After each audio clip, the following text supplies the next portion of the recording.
이것도 못할 거면 왜 대통령실이에요? 그럼 우리한테 맡기지. 그거는 좀 저는 개인적으로 대통령께서 의도가 있었다. 어떤 의도가 있었을까? 나랑 친하니까. 네? 친하니까. 그래?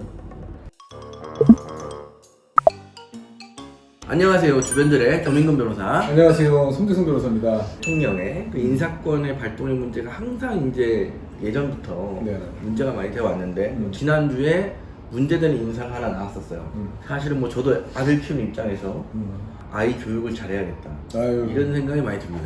정순신. 정순신. 이분을 이제 국가수사본부장에 앉히려고 했는데 네.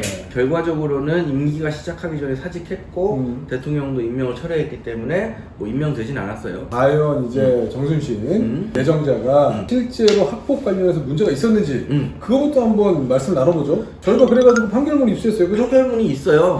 이게 이제 학폭위의 결정이 부당하다라는 취지로 이제 소송을 제기했는데 결과적으로는 학폭위의 판단이 정당하다라는 쪽으로 이제 확정이 된 사건이에요. 그렇지. 여기서 이제 전학 조치를 한 것에 대해서 불복을 해서 재심을 진행을 하고 그 다음에 행정소송까지 진행을 해서 저희가 입성한 판결은 이제 1심 법원의 이제 판결문이라고 볼 수 있겠어요. 어차피 결론이 같은 사건의 그렇죠. 판결문이면 1심 판결이 가장 자세합니다. 그렇죠. 정순신 씨의 이제 아들이 학교폭력 가해자인 그렇지. 걸로 이제 인정이 됐는데 네. 1년 정도 기간 동안에 피해자에게 돼지 새끼, 빨갱이 새끼가 들어간 욕을 되게 여러 번 하고 아마 기숙사에서 같은 방을 썼던 그렇죠. 이제 학우라고 알고 있는데 그렇죠. 계속해서 이렇게 괴롭혀 왔다고 한다면 상당히 괴로웠을 것으로 보이기는 해요. 그렇죠. 근데 학폭위에서 강제 전학 조치라는 거는 어떻게 징계 수위로 본다면 상당히 중징계예요. 근데 제가 이 사건 판결문을 보면서 어떤 생각이 들었냐면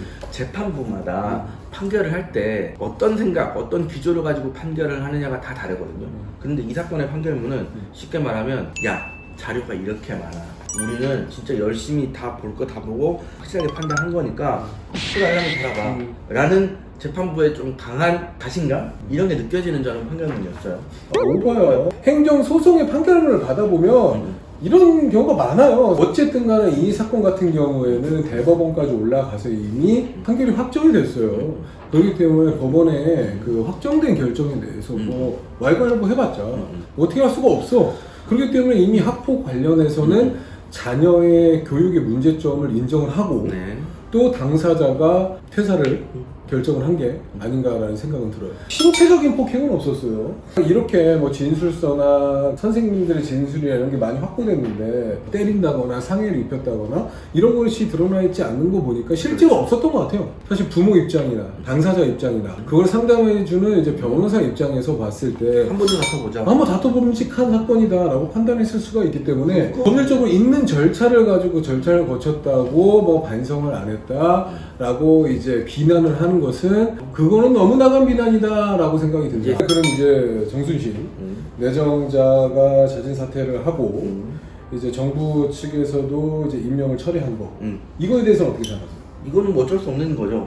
인사검증이 네. 제대로 됐어야 되는데 결국에는 대통령실에서 인사검증을 제대로 못했다 라고밖에 저는 안 보여요.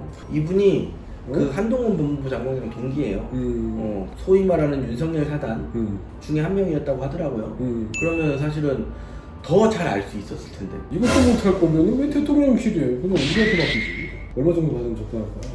한 장만 받도록 하죠. 하여튼 이게 그거는 좀 저는 개인적으로 대통령께서 의도가 있었다. 어떤 의도가 있었을까?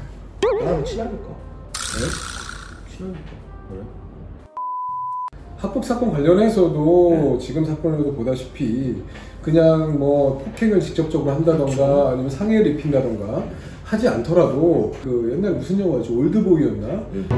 누구냐 너? 혓바닥 하나로 그렇죠. 15년 동안 갇혀있고 뭐 이런 영화에서 보는 바와 같이 저 혓바닥이 큰 화를 부를 수가 있어요. 그렇기 때문에 혓바닥을 그럼 이 영상을 보시는 뭐 청소년분들이나 청소년을 자녀로 두고 있는 부모님들 잘 보셔가지고 9개월 동안 지속적으로 이제 피해 학생한테 자극적인 말을 반복한다면은 퇴학 처분이나 전학 처분 과 같은 중징계까지 받을 수 있다라는 걸 반드시 생각하셔야 돼요. 피해자가 사실 이렇게 정신병원이나 이렇게 다녀가지고 진단서나 진료 기록을 많이 만들었다는 거는 굉장히 가해자를 증오했다는 거예요. 어느 순간부터 또 용서할 수 있을 만한 포인트가 있고 그렇게 증오하지 않았다고 한다면은 뭐 그런 이제 증거 자료나 병원에서 진료받는 기록이나 이런 거 그렇죠. 만드는 거를 귀찮아서라도 중단을 해. 그렇죠. 그런데 정말 좀 뼛속 깊이 골마 터지도록 괴롭힘을 당했다고 볼 여지도 충분히 있는 거예요. 이제 그 괴롭힘을 하는 것 중에 판결문 나온 것도 보면 우리 아빠는 인맥이 많다 뭐 이런 얘기도 있었던 것 같아요. 그러니까 이제 본인의 아버지의 지위라든가 이런 것들을 충분히 활용하려고 하는 의사가 있었던 걸로 보여요. 그런 부분은 분명히 행위를 나쁜 행위를 저지르고도 피해자한테 사과해서 일을 해결할 생각을 하지 않고 반성의 여지가 없다고 볼 여지도 충분히 있어요. 때리지 않았음에도 불구하고 이 정도까지 조치를 하는 게 정당하다라고 법원에서 아주 강하게 얘기할 정도면 사실은 꽤 문제가 있었던 사건이었던 것 같다. 그래서 일반적인 학폭 사건을 많이 진행을 해보면은 웬만하면 가해 학생의 가해 행위를 입증하는 게 되게 쉽지가 않아요. 학교나 학폭이나 뭐 교육청이나 하나처럼 움직여서 그렇죠. 가해 행위를 좀 무마시키려는 방향으로 그런 진행되는 느낌이 사실 경우가 많죠. 확률적으로 굉장히 높아요. 그럼에도 불구하고 이 사건 같은 경우에는 참고인의 진술에서 가해 학생의 가해 행위를 구체적으로 묘사한 진술들도 많고 맞아요. 선생님의 진술들도 상당 부분 이렇게 구체성 있게 딴 걸로 봤을 때는 행태양의 질이 굉장히 악질이었다라고 추측되는 면도 있어요. 한편으로는 이것도 역시 추측이긴 하지만 이렇게까지 공공연하게 다 드러났다는 얘기는 이 학생의 학교폭력 언동의 수준이 이미 학교는 다 알고 있었다.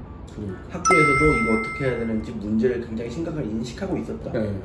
라고 보입니다. 그러니까요. 하여튼 오늘 결론은 자녀 양육하시는 부모님들 혹은 뭐 그 이런 사건에 휘말린 자녀들 심각성을 가지고 특히나 요즘에 학교 몸가짐을 조심해야 됩니다. 오늘 저는 여기까지 하도록 하겠습니다. 구독과 좋아요 눌러주세요.